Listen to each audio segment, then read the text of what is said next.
The Syntax of Things by Arisa. Chapter 2. Wisdom. Wasn't the first fiasco enough? June 1996. I didn't see you yesterday, said Dumbledore when Severus placed the pile of marked owls on the headmaster's desk. Severus reached into his pocket and took out a folded piece of paper. The last thing he needed was to attend a staff meeting in Black's memory. I was busy. I've compiled a list of the students who either failed to appear for their exams or turned in a blank scroll. Miss Johnson has been defiantly ignoring my warnings about her poor performance since the beginning of the year, and I have yet to receive a decent excuse for her consecutive absences. I owled her parents this morning. Dumbledore opened a drawer and revealed a sealed envelope with the name Severus Snape on it. At last, thought Severus. Dumbledore wrote the date on the envelope and signed it. Sirius was a kind man and a loyal friend, Severus. Don't let an old hatred poison your heart over his death. Severus extended his hand, waiting for the envelope. He knew he looked impatient, but he'd been waiting for this particular summer break with obsessive longing. Dealing with uninterested students, suspicious colleagues, and a Potter who was sticking his nose into his past had it been exactly a pleasure. Still, on the other hand, this school year had brought along some enjoyable surprises as well. Black got what he deserved, the minister finally showed some dim traces of intelligence, and Dumbledore seemed to be on the right path, searching for what he believed to be an essential weapon against the Dark Lord. Severus had repeatedly expressed his desire to assist him, but Dumbledore had insisted that this was a job he had to do alone. Severus wasn't fooled. Dumbledore trusted him to spy on Voldemort and risk his own life for the greater good, but wouldn't share with him any real crucial information when it came to it. Dumbledore handed him over the envelope. Here you are, Severus, in Muggle currency as you'd requested. Severus nodded politely and thanked the headmaster, who smiled and raised his hand. There is something else I wish to discuss with you if you have some time. And when Dumbledore began a conversation with these words, Severus knew he would go berserk and probably be forced into something he wouldn't like in the slightest.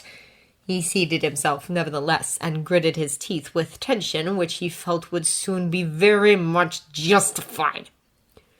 Dumbledore toyed with his wand for a few seconds, as if seeing it for the first time in his life. Harry isn't safe anymore, not after what happened, he said. Sirius was planning to take custody of him once the misunderstanding with the ministry was resolved, but fate played a mean card on the boy, as you know. Severus said nothing. By taking Harry in, his blood relatives provided him with the strongest shield, the one birthed from Lily's selfless sacrifice so many years ago. Voldemort knows this. He understands it now more than ever, and he fears it. You'd think that because of this, Surrey might be the safest place for the boy, perhaps. But it is not his physical safety I am concerned about.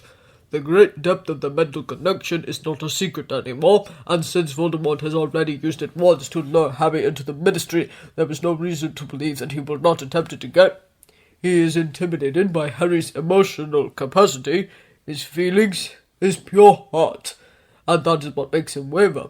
But he is persistent and will not remain intimidated forever.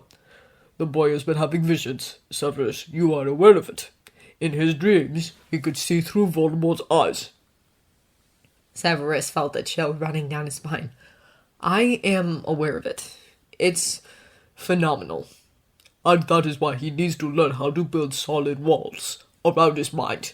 You do understand that should a small leak of where your true devotion lies make its way to the other end of this thread, Voldemort would want you out of the way, right? Of course he knew. The idea of death wasn't strange to him. There was a limit in how much pain and despair one could witness and cause, and how much fear they can experience upon it. These limits had been broken long ago for him, and the constant awareness of the dangers around him was as familiar as waking up in the morning. He only wished that when the time came, he would leave this world having offered his best, and having done all that he could to protect Lily's child. As though reading his mind, Dumbledore continued.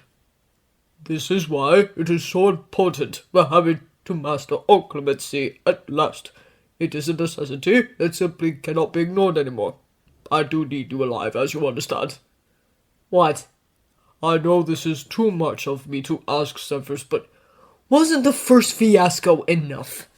Severus had sinned many times, but he didn't deserve this. It's the only way, I am afraid. We'll have to take advantage of the summer, Dumbledore said calmly.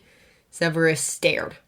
What is your plan this time, then? You want me to travel to Surrey on the daily to enjoy Potter's and Petunia's insufferable company? For how long exactly?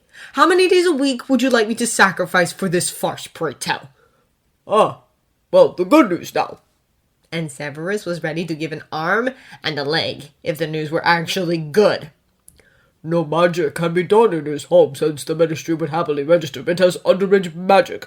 Such an unnecessary fuss they'd cause. That's why I thought it might be best for Harry to stay with you instead for a short while. Severus felt the blood drain from his body and go straight up to a vein above his eye. A spasm followed, and his heart jumped before giving him the impression that it was being split in two. His mind whispered, heart attack. No. Albus, no! I can't. Now, Severus, you've worked with children half your life. I'm sure both of you will manage to get along for a month or two. A month or two, Severus repeated sharply. Dumbledore opened his mouth, but was stopped. Has it crossed your brilliant mind that I do not wish his insolence, or even worse his curiosity around me anymore? My privacy has already been disrespected and completely disregarded. Potter has a wonderful home of his own to go to, and I am sure he will manage to survive until September as always. I am not his guardian, nor his friend, and I will not have him under my roof. I would teach you myself, Severus, but you know the priorities. He didn't, because he was never really told anything. Only that Dumbledore was searching for something supposedly important, which all in all meant that Dumbledore was going on an adventure, and in the meantime, Severus would have to babysit James Potter's spitting image of a son. Severus rubbed away an upcoming migraine. It was one of those times when he didn't really have a choice, and yet he was expected to agree before his doom came. He wanted to say no, to refuse and run away as fast as he can, pointing his middle finger to Dumbledore, to Potter, and to Voldemort too. The problem was that all three of them would follow him around like needy puppies until they did as commanded, and if he didn't, the puppies would transform into three-headed dogs with sharp fangs and a dragon tail. Are you aware of what kind of people visit my home usually? Death Eaters, madmen, ministry workers, all of whom happen to be both Death Eaters and madmen. I'm sure that can be taken care of, Severus. It won't be a problem to you, I can guarantee that. He will be asking questions, Dumbledore. Questions I do not wish to answer. What have I ever done that's given you the impression that I enjoy the company of children? Dumbledore's eyes sparkled. This little cooperation of yours could turn out for the best.